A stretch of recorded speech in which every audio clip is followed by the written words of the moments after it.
मुस्तफा सुन्ना फाउंडेशन मुलबा की पेशकश।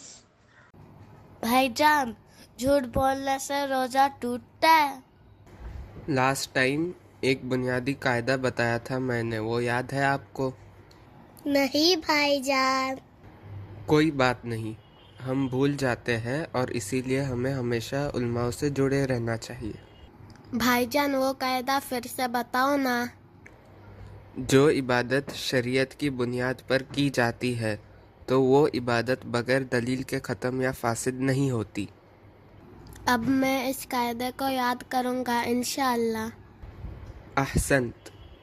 झूठ बोलने से रोज़ा नहीं टूटता, पर झूठ नहीं बोलना चाहिए। झूठ बोलने से रोज़ेदार के अजर में कमी आ जाती है। ओके। सही बुखारी के हदीस में है कि अगर कोई शख्स झूठ बोलना और रोज़ा रखकर भी दगाबाजी करना ना छोड़े तो अल्लाह ताला को इसकी कोई ज़रूरत नहीं कि वो अपना खाना पीना छोड़ दे। यानी उसके रोजे का कोई फायदा नहीं भाईजान।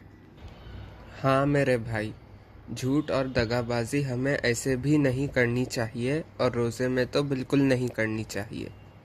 ओके, जज़ाकल्लाह खैर भाईजान।